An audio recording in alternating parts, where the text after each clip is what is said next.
We're shedding our masks and breaking down walls. Hell, we may even drop our drawers. That's right.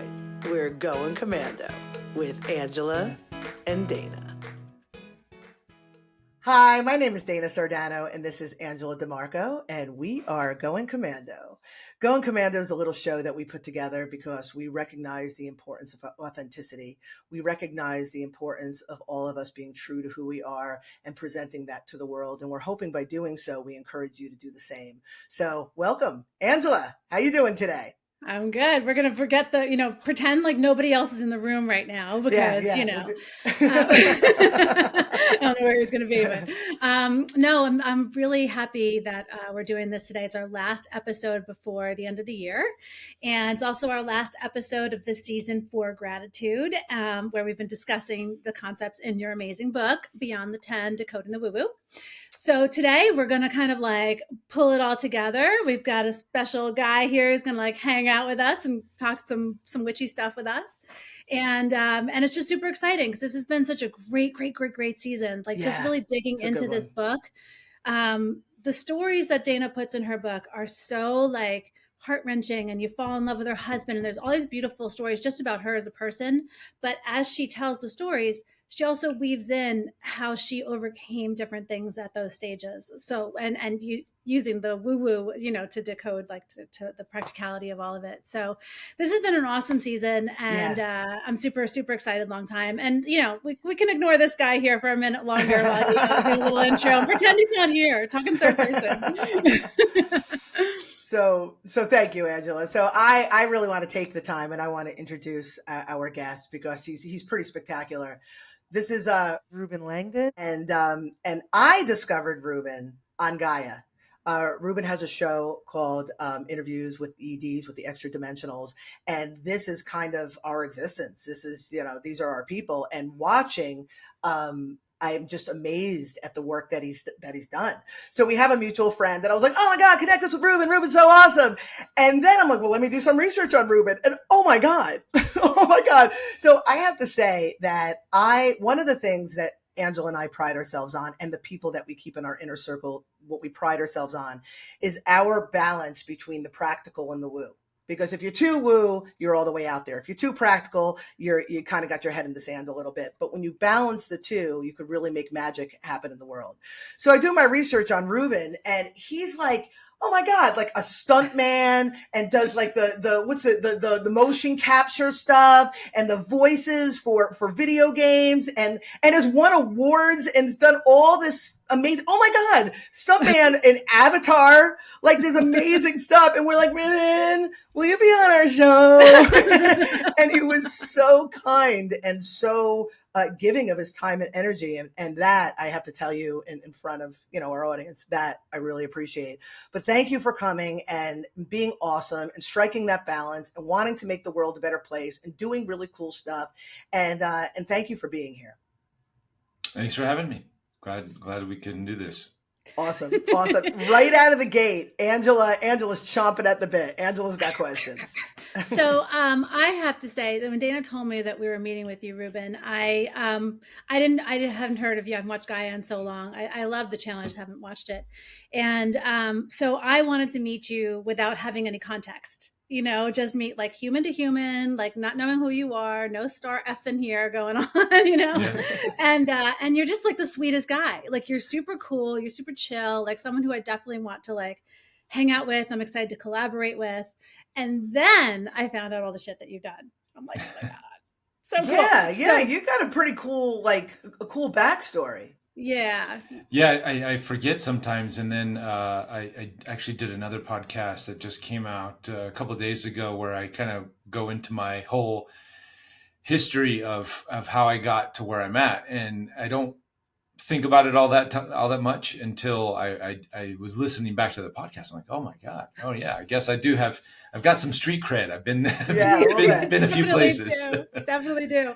So yeah. I want to start with the one thing I didn't dig too deep because I knew we were going to hang out today and talk about stuff, but your whole Hollywood career is super, super exciting, long time. But what fascinated me, one was your work on Avatar, because that movie has such like, it's just like, yeah, like it has such like a I don't know, it evokes so much in all of us because I think there's a Yeah. remembrance and all that good stuff. But you had said somewhere, and I think you've been quoted this a million times, but like you saw a UFO and that's what led to this next chapter of your life. I have to know Yeah, everything about that. I know Every we have to single know detail. every Pretty much. detail. What was their name? How were they cool? Like, yeah, come on, let's just talk about it. Let's just start right there talking about the that experience. It was actually pretty non-spectacular compared to some of the other experiences I've had since, but it was enough to get me on this path. And it was just a daytime sighting. 2007, I think in my in the opening of my show, I mentioned the exact date. I forgot what it was, March or April. And I just saw a bunch of objects in the sky, white dots, so to say, like they looked like specks. They look like stars. If you were to imagine what a star would look like in the middle of the day. Okay. Not moving much, just sort of they showed up in the sky, several, like 30 or 40 of them, and they were off in the distance. A plane flew like through them in a sense, so I could get the distance, so I could see, oh, okay, they're further out there than this plane. And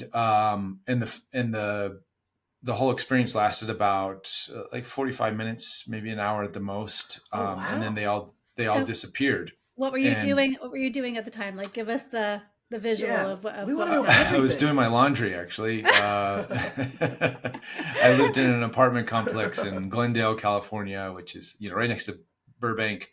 I had an office in Burbank and employees working there. And I called them, one of my buddies, Ken, who was working for me at the time.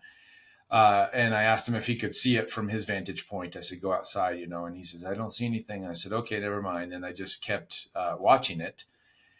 And in real time, my mind was being blown. And then I realized that, okay, there's something to this. And I thought, at the time I wasn't as versed in the UFO subjects. Yeah. I had seen Dr. Greer's Disclosure Project, his original one from 2001 on YouTube. And I had heard talks about UFOs from, my mom mentioned it when I was a kid, and, UFOs are real, you should check them out and that kind of thing. Keep your eyes out, but never took it seriously. So when this happened, I thought, okay, this is a world changing event. This is going to be all over the nightly news. The whole world is going to have a new, wake up to a whole new sort of worldview paradigm. I certainly did. But when I woke up the next day, or even that night, trying to find any glimpses of it on the nightly news, it wasn't there. So that piqued my curiosity even more. I was like, well, this more people have seen this. Were they there for you? Well, we don't know. I don't know, but perhaps that was probably, it was looking back on the event, it was the catalyst to get me on this path. And, so were they there for me? Yeah, probably. Because nobody else saw them. Nobody else saw them. Yeah. Or if people saw them, they, wasn't reported or anything. But it definitely was the catalyst to get me looking and going down many rabbit holes, eventually reaching out to Stephen Greer and going to one of his Contact CE5 events a couple of years later. And then going down the spiral, rabbit holes that I've been going down all these years now. Yeah. So yes, it was a catalyst. It was very powerful in that sense, but the event itself, it's, many people have way more exciting visual encounters. I love that even like your mom planted the seed when you were a child. Like this is definitely your purpose, your mission, your vision, because if your mom had the wherewithal to be like, look, UFOs are real, it's cool, and maybe she had an experience or something, but the seed was always planted for you to look up into the sky or to look around or to be aware. That's amazing. That's so cool. So let me ask you a question. So So again, also fascinated with extra dimensionals is the right way to put it, and I'll explain why I feel that way in a second. But I've always been obsessed. I remember my first dating with my husband. We're going back to around 2011, 2012. Is I would make him watch Ancient Aliens with me until I fell asleep on his couch and then went home. It was all very romantic. Hot date. But yeah, hot date. But what I think a lot of people don't realize is that, people think, aliens or ETs, and we're looking at something in the sky and they come and they abduct us and they kill our livestock and stuff like that. But I don't think people understand that many people don't understand there are varied dimensions. And so they exist, but they're in another dimension. We can't necessarily see them. And that's why I found your show on Gaia. So finally, I'm like, somebody gets it, because you're speaking these channels, and I'd love to hear more about it, but these channels are speaking to ETs, to EDs, right? They're speaking to them, but it doesn't necessarily mean, again, they're in a spaceship going to land in your backyard. Right. Yeah, actually, the original intention or title of the show was going to be Interview with ET. And Wendy Kennedy was my first person that I was interviewing. And she, I didn't, at the time, I didn't know the exact direction. It was more, I had in mind a feature, sort of a collection of interviews that would cut back and forth between the talking heads, kind of thing. And I actually did a couple of interviews initially with Nora, Harold, and I think Wendy as well, and realized after just a couple of interviews that there was just so much information that I needed to switch up the format a little bit. So as I was setting up and getting ready for the interview, I think Wendy was asking, well, what are you going to call this thing? And I said, well, it's still coming together. I'm not sure. Maybe just Interview with ET. And she said, well, the P's are saying, she points over her shoulders. The P's are kind of saying that extra dimensionals would be a more accurate description of who they are. And I was like, oh, okay, that works. I like that title. So that wasn't an original, that was a suggestion from the Palladians themselves, was to go that direction. And I'm glad I did, because after the first interview with Wendy Kennedy, I soon realized there's way more to this idea and concept of extraterrestrial than what we've been told. And going down those rabbit holes, I've definitely come to the understanding of the mechanics of how it works. And I'm glad they suggested that, because just as you said, the title and you something clicked in there for you. Yeah. And I hope that was my intention with most people, is that they start to form a new worldview or idea around the phenomenon and let go of these preconceived social constructs around the phenomenon that that have sort of been seeded in the collective through films and television, and this idea of extraterrestrial. Star Trek, great shows, great metaphors for what it is, but not what it is. And we don't know exactly. We're still figuring out what it is. And I think the mystery and the unknown and keeping it there is part of it, part of the whole thing. I think the biggest misconception is the belief that, again, I think Hollywood has put it into our brains that they're going to come and they're going to take us over, or, you know what I mean? They enslave us or blow up our planet or whatever they're going to do. When in reality, my experiences, and again, all through channels and my own connections, is that they're just trying to help us. And that's what they've been trying to do all along. We're like the babies, we're the children. And they're like, okay, like Angela, you said, don't put the fork in the outlet. We're like, no, what do you mean? Don't put the, and that's real. And if we all just take the time to listen, the beautiful wisdom that comes through the channels, through our own, connections in whatever way that is, it's just good advice. It's beautiful. Absolutely. Which reminds me, I just wrote myself a note as you were talking. I'm like, send Reuben present. I have a beautiful deck of cards that my friend Anne-Marie channeled from the Palladians. These beautiful, profound messages with my artwork. And I think they will resonate with you greatly. So It's on Awesome. it's on my to-do list, so it's going to happen. Yeah, and the wisdom that's shared is that we ourselves are multidimensional beings and have access to them to this whole giant spectrum. Our planet is not limited to just the physical reality that we're experiencing, and the gifts that we have as we open these areas and ideas and concepts and tune into this multidimensional reality of what is, then we have access to a lot more, and including aspects of us which are them, and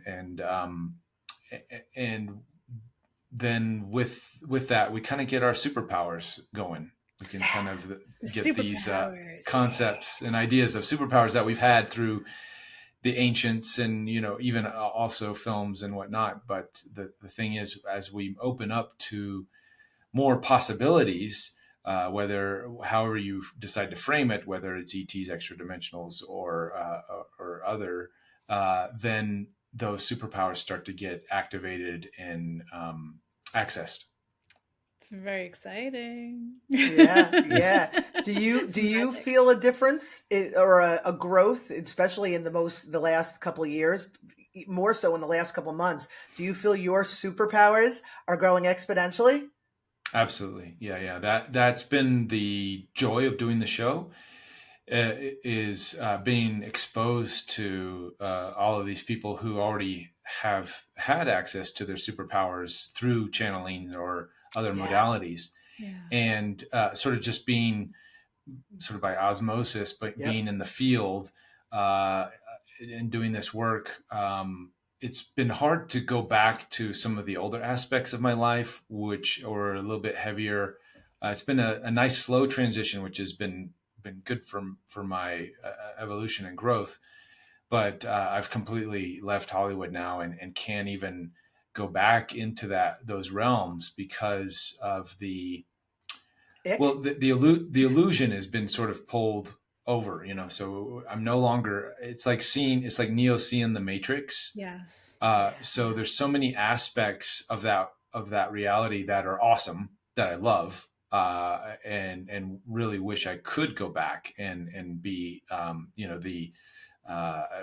lot of really good relationships with friends and good times on set, goofing off, as you guys are know how that is. What do you mean? Us? What? But there are other darker aspects of that reality that you kind of know they're there, but you don't. You try to sort of not focus too much on those things, and you just and you do your work and you have fun. But as the veil has been pulled over, or through just doing the show and having these conversations and tuning and having more awareness and tuning into things, those darker aspects of that world have made it more difficult for me. So I can't even go back into those realms anymore. It's the sensitivity there is. So what I've noticed, because I hear you, like I've disconnected from my entire family, everybody from my past. I mean, if we work together and we were acquaintances and we catch up, but there's nobody that I would like that was of importance that is still in my life, except for my children, I could barely go into public at this point. I know. You have to remember wear pants. Yeah, well, that's why I have a husband. He helps me. But what I was going to say is, so I come from an advertising background, branding, advertising on the streets of, Madison Avenue, the 3 martini lunches, like that was my life. So you can imagine the darkness of that whole thing. Yeah. But now that I'm like on the other side of the transition, and who I am today. And I'm still working through, obviously we're never done working, but now that I'm taking the best pieces of those things and all the knowledge that I have and gained and experience, and I bring it into everything I do today. So instead of like the traditional advertising, go get a job in an agency, I do intuitive branding for individuals that I connect with and resonate with, you know, like, so I get to bring that aspect. We have a friend, Carrie Core. Sorry, Core. I just pushed his name. He is starting, he's wants to create this company called Connected Pictures. And it's all about co-collaboration on set, making films, where Nice. everybody is a part of making the film, like everybody. So he doesn't put like the specific music track. He'll say, okay, we need some kind of moody music here. And he relies on that person to inform it. Or the actors, he'll say like, you know, like, how do you want to handle this scene, and create the character yourself. Mhm. And he's even taking it to the next level where the characters exist on the internet as the characters, and their story continues, and then there's like fans that can interact with them. So it's really beautiful. But to me, Yeah. that's an example of taking something, and he too had the dark times, you know, but now Yeah. he's just like reinventing what it looks like because he loves it so much, you know. Yeah. So Yeah. it is possible to take those beautiful things that we've learned and, you know, recreate it, right? Yeah. Isn't that what we're here to do, is recreate? Totally. Yeah. Yeah. There's some great, the structure, the Hollywood structure is not a bad structure. The components that come together for making a film, these are finely tuned departments, and they do work well really together. And when everybody is on that level of professionalism and able to come together, it's more of the what do I want to say, the conductor of those energies. If you just let the energies and like let the band play, so to say, Yeah. without any with a rough guide, which is the script, right? The script guides the all the pieces, the musical pieces to come together, and at what time you blow the horn and what time do you play the piano. That's determined by the script. It's the conductors of these industries that have been It's all about captured. money. Yeah. Or the motivations and the intentions of the conductors have, in a sense, hijacked or captured the industries. Yeah. And this is beyond Hollywood. This is in politics. This is in Education. Almost every industry we could possibly think of. Yep. Medical medical has been, in a sense, captured by these nefarious intentions. Let's just say that, because it's not necessarily that the person, the conductor that's at the head may not even know that their intentions are being hijacked. And this is where we get into sort of the darker side of the extra dimensionals, because it is a spectrum. It is a wide spectrum, and we have amazing beings of love and light, and we also have beings who have intentionally cut themselves off from source and got caught up in the illusion by going so deep into the illusion that they now believe that the illusion is truth. And that the separation of source, of cutting oneself off of source, that is truth, is what their belief systems are. And when you start going into those avenues of extra dimensionals, then that's when a lot of the darker aspects start to show. And those darker aspects are showing up in our society in many ways. And equally, if not greater than, I would say probably greater than the light is now piercing through the veil to say, hey guys, you don't have to go along with this if you don't want to. This is not how it's supposed to be. This is just these are catalysts for change, and sometimes we need to give our power away to these darker forces in order to realize that we're not standing in our own power. And that's where so I think humanity is kind of at right now, with all of these massive shifts and changes and upheavals, is the shifting to let go of these institutions and constructs and illusions of separation that are keeping humanity from coming together and being our true authentic selves. Yeah. I think it's really easy for many of us, for humanity, to get all caught up in the upheavals, get caught up in what's going on in politics and what's going on, even natural disasters, what's going on in the news, what's going on. And it's easy, but it's important, I think, that we all understand that for anything to change, it has to be razed to the ground and then built up. So all of these institutions, they were faulty for quite a while, but the light, like you said, is being shined on them, right? Yeah. And it's an opportunity for people, like you said, to step back and go, wait, who says I have to do this? Who says I have to listen to what this guy in the box on my screen is telling me to do? Who says that? Like, I pulled myself out of the medical community because I was, again, fear, greed, power, all of these things that they don't even realize that that's what it stems from. But because the medical community is broken. I'm not saying medicine is broken. The insurance is broken. Well, the medical community is broken too. Yeah, well, yeah, the belief in certain medicines are. Yeah, I was being nice. But it's all broken. And I personally had to pull myself out of that community so I could be a sovereign being. And I think that's what people are starting to realize, is that we have become enslaved to the systems. Yep. And it's time for us to empower ourselves so we are not dependent on these systems. You know, like Absolutely. Coming from the place where the three of us are watching, sitting, like observing, having been, I don't know if you guys find such pleasure in this, but I do. I might be crazy.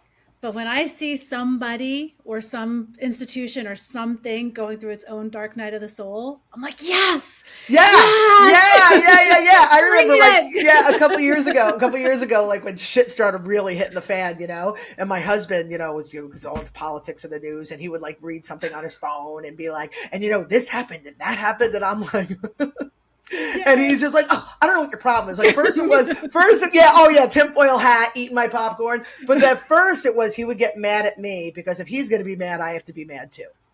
We got past that. Then it was, I'm so irresponsible because I don't care. And then it was like, then I finally was like, Rob, you have to understand the dark night of the soul. Not just in the individual, the systems, again, have to fall apart in order to change. Every time you tell me a story of some huge news story of how some shit went south, I'm like I said, eat my popcorn, because I know that there's people like us, and there's a lot of us. And that's why another reason why I'm so glad that you joined us, because that's why I wanted to reach out to you to begin with, because I'm like, oh, there's another one like us, and we all have to kind of know each other because, safety in numbers, solidarity. But the more of us that Angela could talk about her white dots, but the more of us that start to see each other and start to walk the walk, we don't have to preach. We don't have to prove anything. We just have to be through this understanding. And then those who are questioning, they will then go, oh, well, if they could do it, I could do it. And then there'll be more of us than them. Yeah. Yeah. That's essentially, I think that's what we have to do here is the old systems have been in place for a long time. Yeah. And, and they've evolved over the years, but the forces that run and drive those systems are quite apt at adapting. So we see it's quite easy for these systems of governance and control mechanisms to get captured, to be taken over, because of their frequency and their energy. Yeah. So this idea, this fear of is really what drives most of it, and the fear of not being accepted. This fear, this tribalism, you want to be in your crowd and accepted by your peers, which I get it. We all feel that way. That's part of the human experience, but that is really the driver of many of these control mechanisms, is to shame and to coerce people into doing things against their will, or else they'll be excluded from the cool kids, right? And it's turning the same everybody high on school game. Yeah, and it's the turning same everybody high school on each game we've other. been playing. Exactly. Yeah, you can't sit And at my we've been lunch playing- table. Yeah, you can't say it right. What is that? So the messages that come through these channelings and these interviews, of course, I nerd out all the time and go into, what's it like on your civilization, and how does the craft work, and all of those fun. What great questions. Conversations to have, though. Like that's so awesome that you get to have just those are fun, but the core teachings from all of the different beings, all the spectrum of them, is to let go of those fear constructs, and to stand in our own sovereignty and power. Yes. Meaning it's okay to be you. And I think that's the theme of your show, right? To be 100% authentic, and to be yourself and be accepted for that, and find a new tribe that is okay for you to be who you are, and have all of the quirks and the differences and fun isms or whatnot. Then that's totally fine. And that's what, in fact, when we can get to that state where we can accept everybody for who they are and not try to guilt or shame them into being this way or that way, then that's when we will finally have harmony on this planet. And Yes. One of the greatest awarenesses that's came to me through this exploration, I first heard it from the ETs, but later found out it was a common slogan or theme in many indigenous tribes and teachings. And what they say, and what the ETs, most of the ET races that I interact with, what they sort of say is unity and diversity.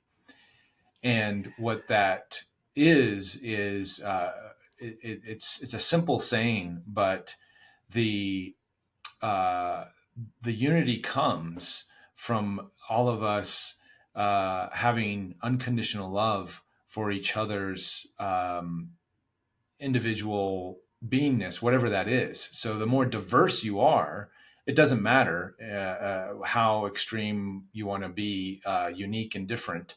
It's the commonality, or the glue that binds us all. When we can get to that state, is the acceptance of and the honoring of each individual's unity. And individuality. Yeah.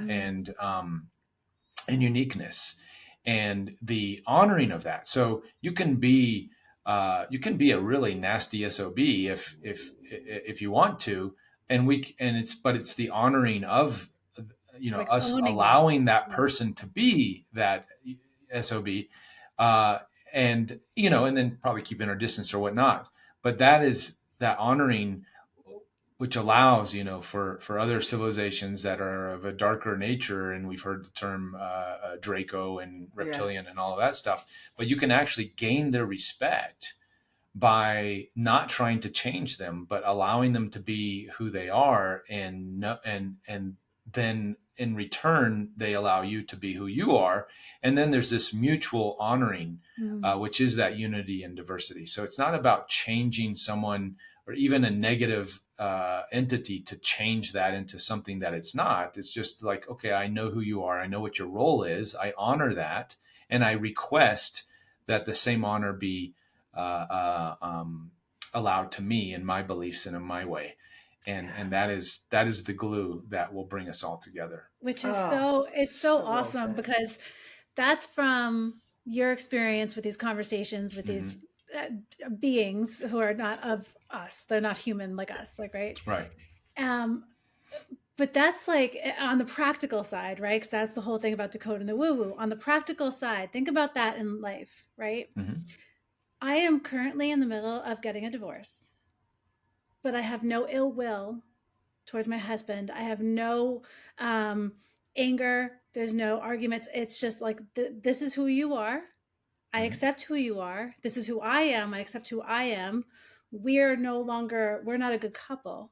We're going to be as friends. But so I know who you are, and that's how I'm going to honor myself, honor you, and we're going to get through this amicably, you know, and we have a son, so we have to spend a long time together. Yeah. But, and it's the same thing like with the systems, right? It's everything. If you just say like, okay, that's your role, I no longer want to play that role, so I'm going to step out over here. But it's just a matter of accepting that everything is the way it is, and it's not for us to change. All we could do is work on ourselves. Correct. And be the wholest person that we can, and then that's how it expands, right? So it's such beautiful confirmation that we're on the right track, that it's possible, that it happens, and it's wonderful. And that's the theme of the galaxy. Woohoo! All right. We have the benefit of the majority on our side as far as the belief systems. And, as far as me talking to all these different civilizations, that seems to be the theme for most of the galaxy and civilizations, even the sort of darker natured oriented ones, as I was saying, with the Draco and the and some of these other what we seem to be not so nice civilizations. They too honor, and I've come in sort of the astral world, I've come head on with some of these darker energies, and when you meet them with respect, then and then you command, in a sense, you command what you want and what you prefer. They have to honor that. That's part of the free will honoring. Awesome. You know, I like so many thoughts every time one of you guys says something. I'm like, oh my god, this, so cool. And oh my god, that. But I had two thoughts. One is like, you know, talking about, you know, in the galaxy, but also it's the natural world. When you think about nature and the circle of life and the animals that exist, you know, the zebra isn't judging the cheetah because, you know, the cheetah's an asshole because it ate me. You know, it's a cheetah's job. You know, that's what the cheetah does, and the zebra tries to get away, and that's what the zebra does. And it's just the natural law. And I think that because of the way, again, the people who are in charge, the people who are in charge of the media, the people who are in charge of politics, it's there's such a pitting of one another against each other for our differences, and instilling the fear about these different, you said tribal, the differences of each other. It's very difficult. It's very difficult if you're not paying attention to step outside of it and say, wait, what's going on here? You know, just because this person wants to worship this faith or this person wants to live this way, doesn't work for me, but it's their business. I don't have to sit at the table with you. I don't have to break bread with you. And the more of us that are able to do that, the more peace we will have. I truly, truly believe that.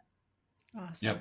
Awesome. Yeah. The more we in a sense, and it sounds a little harsh, but you're not caring.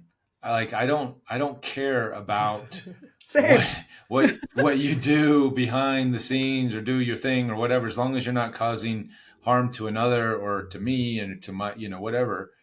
Do it the hell you want. I don't care. Yeah. But for so many people, they have a hard.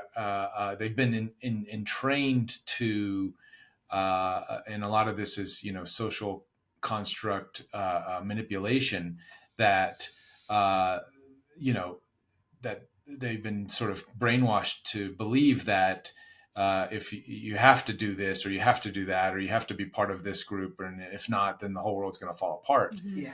But like you said, in nature, we have a very diverse nature. Our nature here on this planet is extremely diverse. Lots of species, lots of different animals and different microorganisms, and everything sort of finds its way. And that's a great reminder to look at nature for us to find our way and to be okay and to be in harmony with one another as well as with nature. Because we're not separate from, but to take those lessons from our beautiful planet and all of the biodiversity that exists on it. All right, I want to ask another kind of alien question. Sure. Okay. Yeah. So of all have you met versions of yourself? Not that I know of. I'm sure. I mean, not that I specifically know. Okay, this is a version of myself. But I assume, you know, I think I think everything is a version of ourselves. I mean, depending on the level. Yeah. But I it's think more what fun you to mean, be like, of the Pleiadians or whatever, you know. right. Yeah. Yeah, I Just think. as fun. Well, okay. Well, actually, maybe I have. I'm still figuring that out. Okay. Let's just say that All right. there are. I have interacted with so many people channeling different beings, and let's just say that maybe I have come across. I'm still exploring. I can't say for sure, but I have come across certain beings that resonate at a level that I'm exploring, that they might be, in a sense, future or past versions of myself. Multi-dimensional, other dimensional versions of myself. Yeah. Let me ask you this. You were saying earlier about like when you channeled when you interviewed all of these channels and had experiences with these channels, and through osmosis, you pick up stuff. But I find through our experiences with the people that we know, there's a level of like activation because there's an energy involved in that.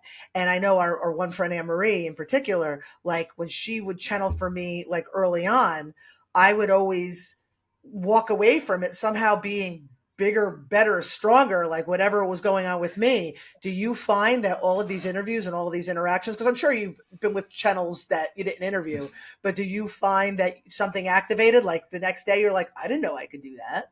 I could shoot light out of my hand. Yeah, that's my next trick that I'm working on, by the way. You'd think after all the interviews I've done and all the different galactics and other energies I've been around that, yes, I should be shooting lightning bolts out of my fingers by now. But so not quite there to the lightning bolt effect. But yes, of course, looking back at the person I was 10, 15 years ago, before I started this journey, a very different person, very different belief system, a very different way of thinking. You think? Yeah. So yes, I have, and I do connect with chi, and I've doing breath work, and I'm feeling energies now more than I've ever done, in the past. And at that time, 15 years ago, I would look at the Qigong masters and I would look at the meditators, and I knew there was something to it. Yeah. And, right. Like, one day I'm going to I'll understand that. And it's just been a process of shedding and acclimating and shedding the things that don't serve, inviting the things that do.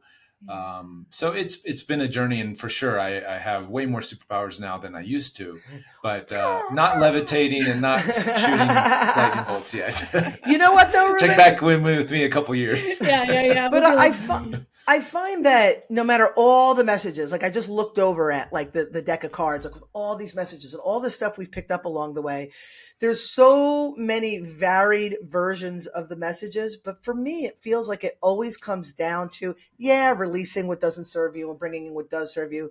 But isn't it about finding the joy in your heart and expressing that? Like, did you find that to be a common thread?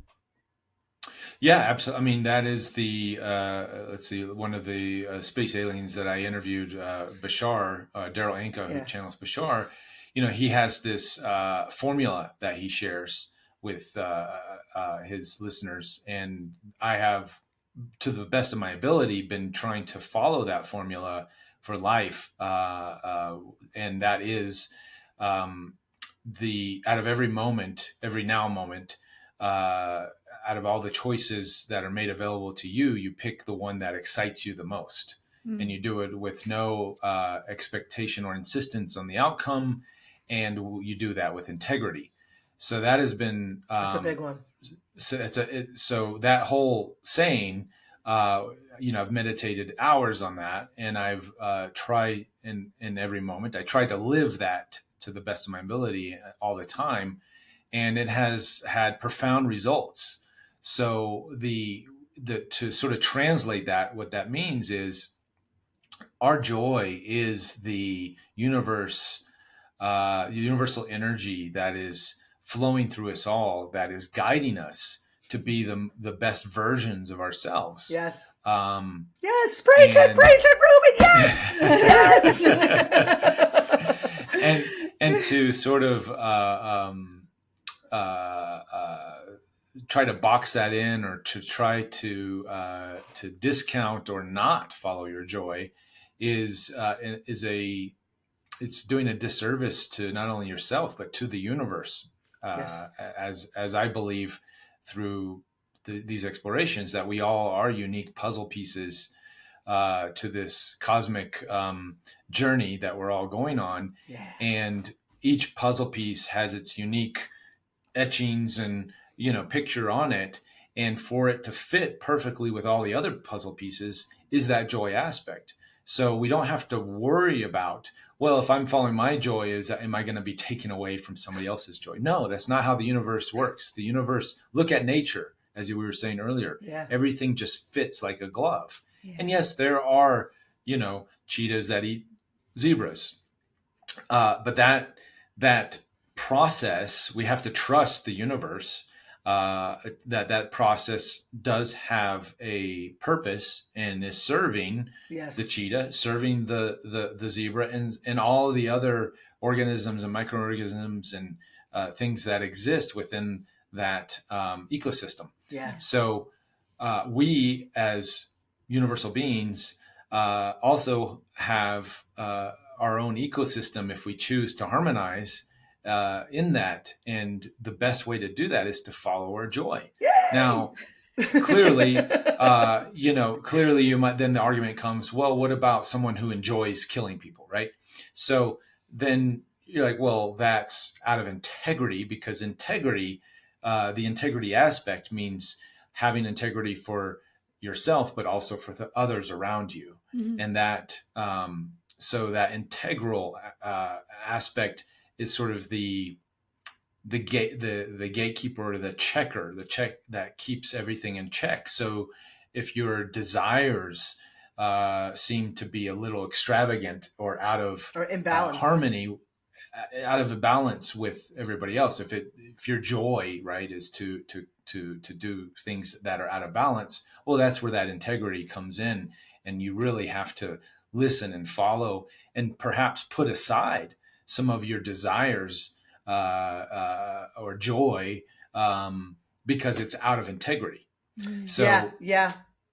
So keeping that integrity and the non-insistence on the outcome really kind of keeps everything in balance. Yeah. So it keeps your desires from so you don't have to really worry about, oh, is my desire going to be harmful? Well, as long as you're acting out of integrity to the best of your ability.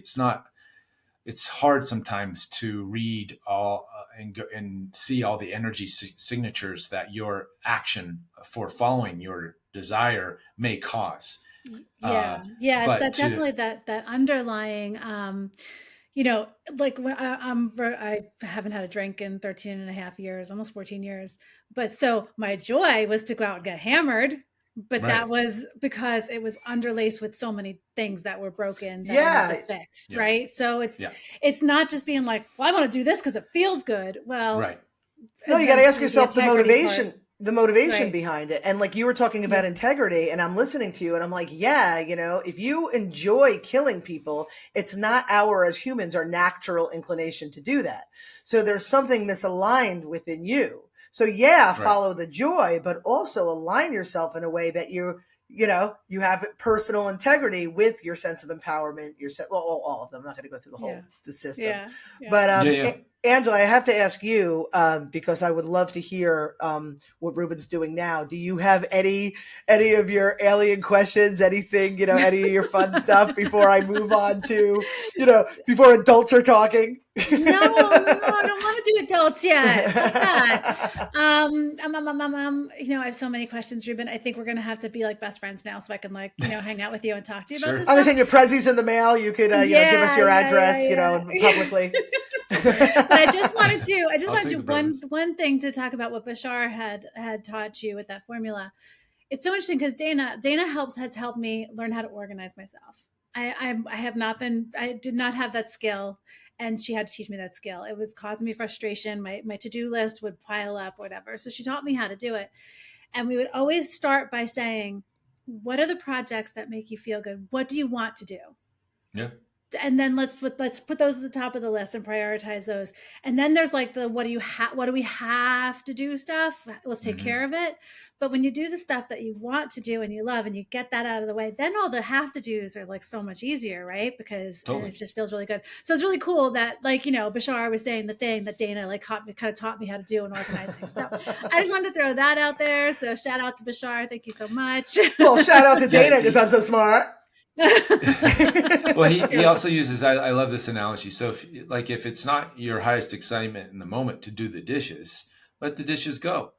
Eventually they're going to pile up, they're going to start stinking, and it's going to get to be a mess where if you can't even cook. So it will become soon, if you want to eat and cook in your kitchen or have any kind of space, it'll become your highest excitement to get those dishes done so you can do your next task. Yeah. So the way we prioritize things sometimes gets out of whack because we're so focused on the routine of this has got to go this way and this has got to go that way. Well, you can let go of the routine and just do it and trust that, okay, the timing will come when I need to pay taxes. When you have that due date and, you know, you gotta, if you don't pay your taxes, then you might go to jail. So, okay, maybe I'll pay my taxes now. You know, now it becomes a priority now. Yeah. So let that guide you and not feel so overwhelmed by, you know, the to-do list because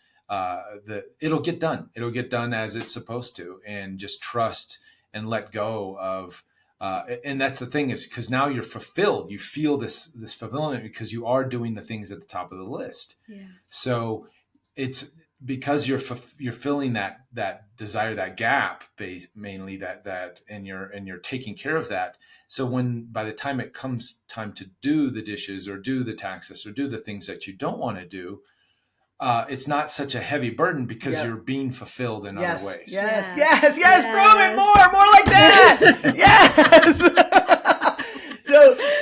So, you know, as we're talking and, you know, we talk about your past and like what you have done, you know, with the stunts and the video games and the Hollywood and all that. And now you're doing, or then you went into the channeling and the real spiritual stuff, the ET stuff, the ED stuff. What are you doing now? More of the same, really. I've got a membership portal now that it's sort of I call it Interview with Ed 2.0, and we do weekly interviews and have guests on that the members can interact with. So it's taking the format I did where I would spend an episode interviewing the channel or getting to know their background and how they got into it. And then usually the second hour on the show, then it would be the channeler brings through the beings, and then I would interview the beings. So now it's the same sort of format, but now since we have Zoom and other technologies, we can do it virtually and then have an audience come and join. And it's been a lot of fun. I've been doing that for about 1.5 years now, and it's been a fun process. And it's nice to do these sort of rapid fire interviews where before I was, you know, it would take me a couple of weeks, a month almost to get an episode sort of filmed, edited, and then out to the public. And sometimes I still have an episode I filmed like 8-9 months ago that I still haven't edited and got out where with the new format, it's you know, as like your podcast format, you know, you get it done, it's out, edit, boom, it's out. And then the information is quite up to date and relevant. Yeah. Most of this information from the channel is just sort of timeless, but the more current event sort of topics come up in and you can get it sessions, boom, out. And we can get it out quite quickly. So that's been a lot of fun to sort of have an up-to-date conversation or talk about, not having to worry about talking about subjects that may be outdated in a couple of years or in a couple of weeks even, because things are moving so fast. But we're going to put a link to your podcast to the site. I'm going to join because I'm like super excited to like engage and talk to some you know, aliens and stuff. And if your river ever runs dry, let us know. I'm sure we could tap into a couple channels on our end. Yeah. Okay. Yeah. Yeah. For sure. I'm always looking for new channelers, and it kind of comes through various people recommending things. Stuff Yeah. shows up. I just kind of follow the breadcrumbs of synchronicity, Yeah. and that's been a joy of the show. Is it just kind of let it flow, and it's been a beautiful journey, So fun. and how it's been going so far. So Oh, fun. I love And it. then you're also doing like some sustainability kind of work, right? Or do you want to talk about Yes. that? Yeah, so I have a homestead in my home in Big Bear. It's a tiny, I live in a regular neighborhood, but we have a big backyard. So I've been building out during COVID, build out a greenhouse and going solar as much as possible.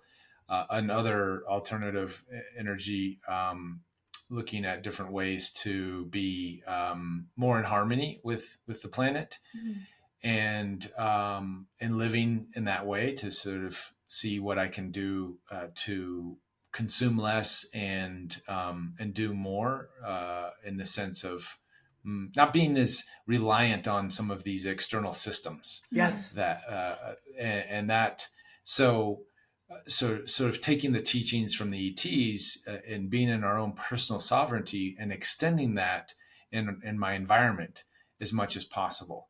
So, and that's where I think the sustainable living is empowering in that sense.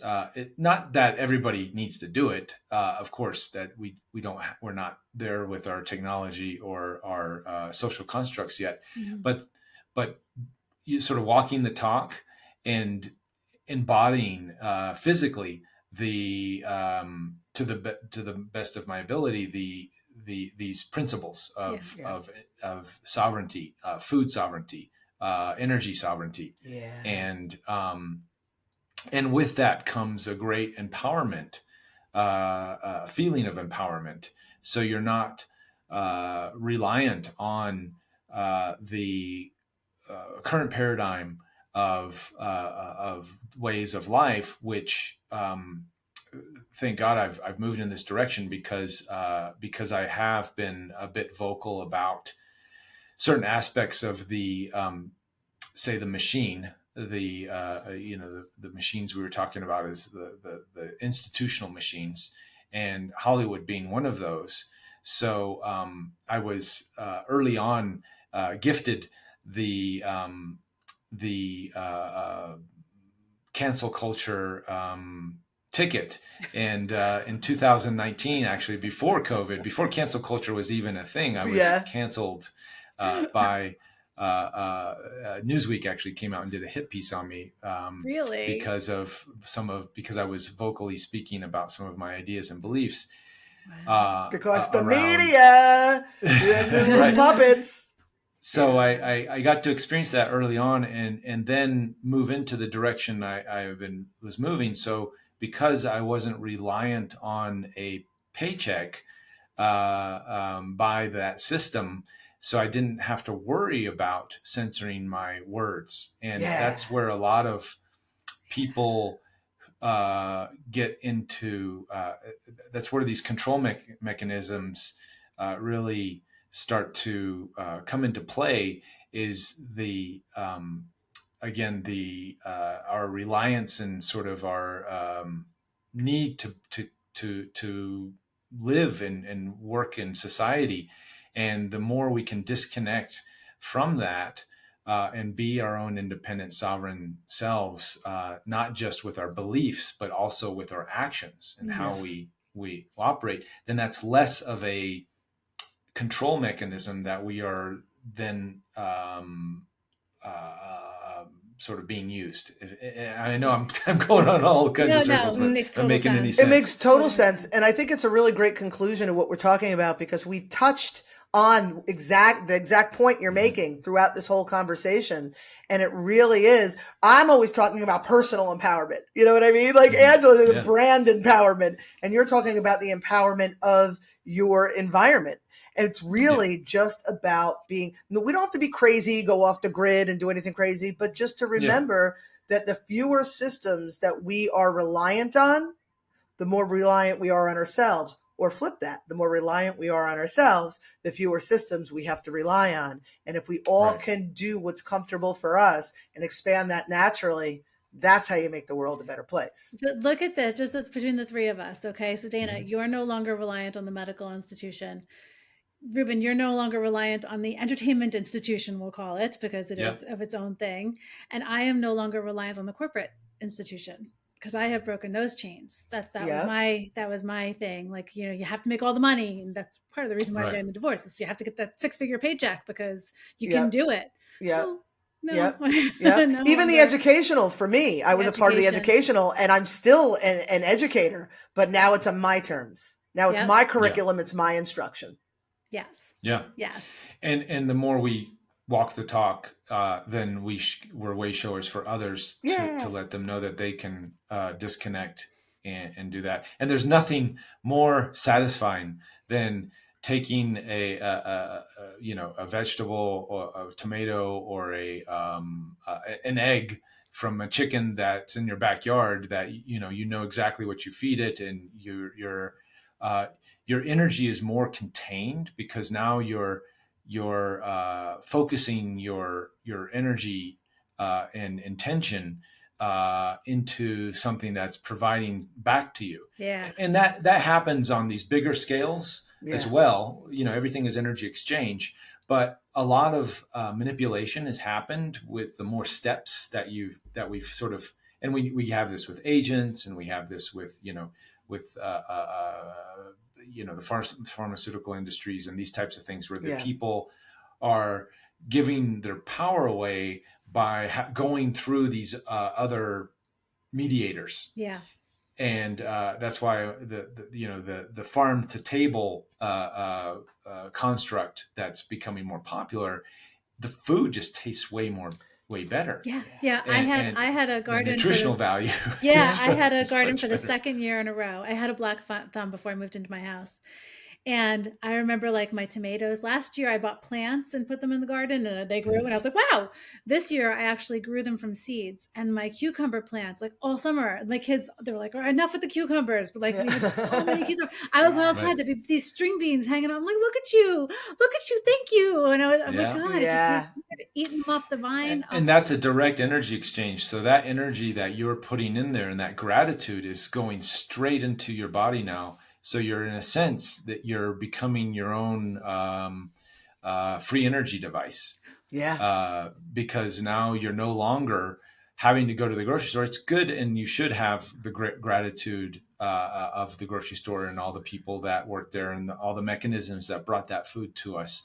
Yeah. But over time now, a lot of those energy intentions have been siphoning our own energy, and we're not getting back what we're putting out as far as the energy and content. Yeah. So having that personal garden or finding and these are, again, that's an external manifestation of or example of how to find closed loop systems for your energy. But look at other areas in your life when it comes to doctors, education, school systems, and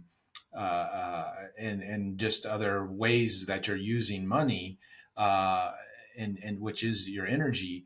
And then I think when you're in this homestead thing has really helped my mindset. Just look at everything, and find a more holistic approach, a more sustainable approach, a less bleeding of my own personal energy and containing that.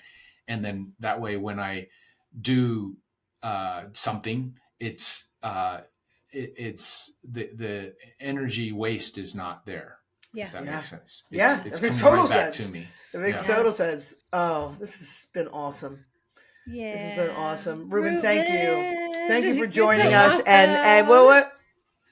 Oh. Well, before before we go there, Reuben, is there anything you want to like close it with? Do you want to like what's your call to action? You want the people? Well, tell the good people, what you want to. Yeah, I mean, come hang out with us in the membership portal. I cover a lot of subjects that I'm passionate about, so not just ETs. I am a big fan of looking at the sort of global geopolitical banking system, energy, new energy breakthroughs, and just looking at the total picture, totalitarian governments that are sort of doing their thing. For me, it's not so much of like, oh my God, the sky's falling kind of thing, even though I point that out a lot, but it's more of looking at these data sets and the shifts that are happening in the global economy and things to get a pulse on where this ascension shift thing is happening. Mm-hmm. So I go into some of those outside of the woo. Like I love the woo. Yeah. I love the telepathic communication and the Reiki and all of the fun modalities that we get to explore on my show.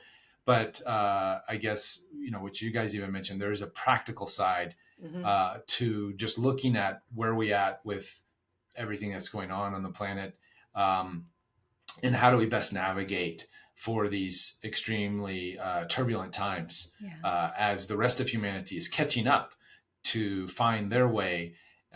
What can we look for so we're not sideswiped or out of left field something comes and hits us because we're not grounded in to reality. There still is a heavier, darker component to our existence here, and we're working through that shadow. We're helping that by these conversations and doing all that. But we don't want to be completely ignorant or blind to some of these things, so we get negatively impacted. So having 1 foot in the woo, 1 foot on planet Earth, and in a wide vision of all of the different things that are happening here. So these are all things that I cover in my membership portal, as well as teaching sustainability to the best of my ability. I'm not an expert yet, but I am physically trying new technologies, new gear, battery systems, that's cool. Electroculture, crystal energies, chickens, the whole lot. Chickens are next for me. I'm just letting you know, chickens are next for me. Yeah, chickens they say chickens are the gateway drug to pretty much any type of sovereign lifestyle. My husband promised me that when in our next stage, because we want our kids to finish schools and do their thing. In our next stage, when we move out into the woods, I'm always like, I want a raccoon, and he's like, I promise you, when we move out, I'd say to the woods, but we move out to the woods. You can have any animal that finds its way on our property. Like you can make it yours. And I'm like, oh, okay. So yeah, I'm going to have chickens and I'm going to have cows and I'm going to have bears and I'm going to have muskrats. Oh yeah, I'm ready. Oh my God. All right. Well, you know who to call. Yeah, of course. Anything, because it's important that we all stick together. It's important to be aware of the stuff that's going on, but it's also so much more important to be part of the solution, right? To come up with ideas and work together. Yeah. So we're here now. We're all imprinted on each other. We'll help each other and collaborate and help. Just make this fucking world be as awesome as it can be. So as eloquent, that's my eloquent sign. Yes, there's your eloquence. You're amazing. You're so sweet. Thank you so much for spending this time with us. Really, just an awesome person. And I'm super glad to know you now. Thank you. Yeah, seriously, Reuben, you're super cool and down to earth. And we appreciate that. Thank you. You ready to say some dirty stuff? All right, do it. Okay. So here's what I'm going to do. I'm going to spin it. And then I'm going to hold it so you guys can see it. You can see it better than me, so I'll follow your lead. You ready? All right. Okay. Oh my goodness. Okay, let's see. What do we got? A bye-bye. A bye-bye. A bye-bye. Bye-bye. Bye. Bye. Oh, so ridiculous. Bye. Okay. Bye-bye. Everyone has a story. I have a story. You have a story. We all have a story. As I see it, you have 3 choices. Allow your story to define you, use it to excuse you, or utilize it as a method to empower you. It's your life. You have the power. You choose. Rewrite your story on finduniquelyyou.com.